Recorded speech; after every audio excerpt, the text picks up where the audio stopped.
Welcome back to my channel, Smoking and Grilling, and today we making Southern fried corn. Now listen, I'll put in my community tab, talking about Southern fried corn, and I'm gonna say about 65% of you guys, those who had heard of it, you know what, you guys had loved it, and then about 35% of everybody said they never even heard of it. Listen, we using check it out. Here we go. You gotta use a cast iron skillet. That right there is what separates it. You can use anything, don't get me wrong. Hey, you know what? And the kicker is right here, we finna use that bacon. If you guys seen that pork chop video I did and I started out with that bacon, guess what, folks? We doing the exact same thing. This right here, that bacon flavor, that milk from that corn, I don't wanna spoil it. I don't wanna over talk it. We finna get right into it. Boom. Now here we're gonna go over the ingredients. Look, we got black pepper, we got cheese. Now remember, look, the cheese is strictly optional. You got 4 tablespoons of butter right there, and then you got a splash. That's supposed to be a splash, but I'm heavy-handed. That was a splash of heavy whipping cream. Then you got your corn. Usually I make 8 ears. That right there is 7. It's another one. It's off to the side. I forgot to put it over there. And then right here, here's the magic, folks. That's that maple bacon right there. Look, it didn't say thick cut, but check this out. Look right here. If you look at your regular, regular pack of bacon, and you look at these right here, man, to me, that says nothing but thick cut. And the smell on it is incredible. When you start frying those, it's gonna remind you right off the back of having like breakfast. It almost smell like we having pancakes. So getting started, go ahead. Listen, you want to have a sharp knife. This right here is key. A sharp knife, and then you want to cut down. You want to cut the kernels, your corn kernels off of the cob. But you want to cut as close as you can, to the cob, because you want to get as much of the milk that's inside of the corn as possible. And that there is another reason why they call this Southern style fried corn. Just the fact that you're getting all the milky sweetness, the goodness from the corn kernels. So all you're going to do is you just want to keep doing that.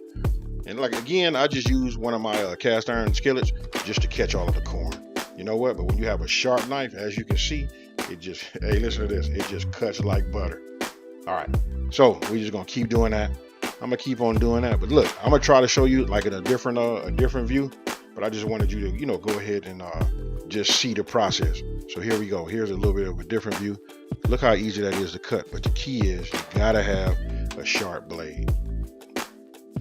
I'm gonna go ahead and give you guys a pro tip right here. Listen, after you cut your corn off of the cob right there, go ahead and save those. Or you can go ahead and boil them now and get yourself some corn stock. Or you can put them in a Ziploc freezer bag, put them in the freezer and make it later. Great for soups and other dishes. Pro tip. Now, this is what you'll end up with right here. Look, everything is just, nice and cut. What I'm doing is really like separating them a little bit, but just want to show you guys how it looks. It's a little bit extra work, you know what I mean? But listen, well worth it. Now here, you just want to go ahead and just, start your bacon. I use 3 slices, but normally I just use 2. Here, I was just liking this maple bacon so much, I went ahead and used, just 3 slices. Look, after you cooked it front and back and you got all the fat rendered down, go ahead and add your corn kernels into the skillet. And this right here is where it's all, where the magic happens right here. You can already see it. It's a cast iron skillet. We got bacon fat in there, and then we got that corn. It's nice and sweet, and then we just move it back and forth. Now here we're going to use just 2 tablespoons of butter, and we're going to let that melt down. Now it's up to you how you want to have this. If you want to go ahead and you want it to be creamy, I'm going to just say this is what you do to make it creamy. Once you get the butter melted, just leave it alone and don't stir it as much. For me, I like to go ahead and have it, I like mine to just be more on the fried side.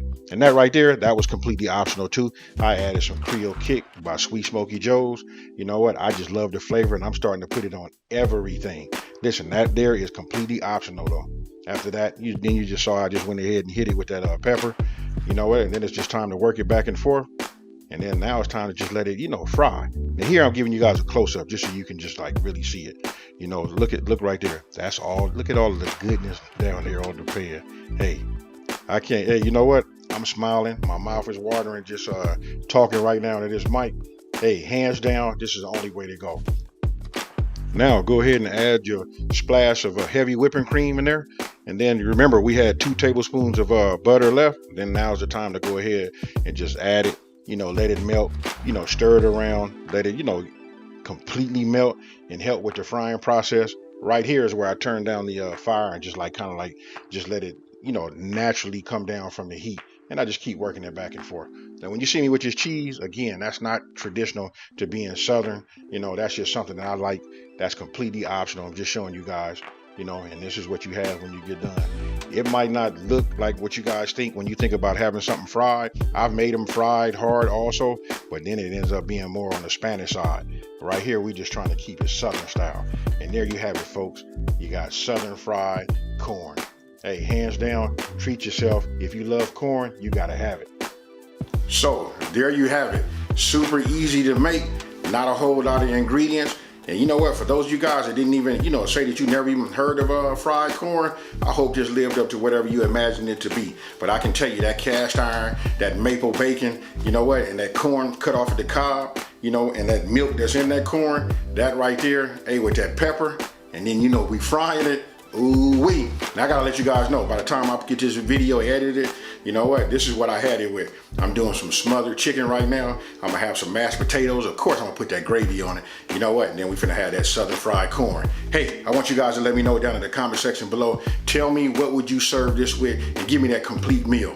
Hey, so if you're new to my channel, let me go ahead and just say, hey, welcome to my channel. I hope you like what you've seen. I got a lot of different videos. Take a look. Don't forget to subscribe, like this video, and let everybody know. You guys can say it with me that's been here a while. Listen, we're taking the mystery out of cooking and we're simplifying these recipes. And with that being said, you guys, I'm out. Peace.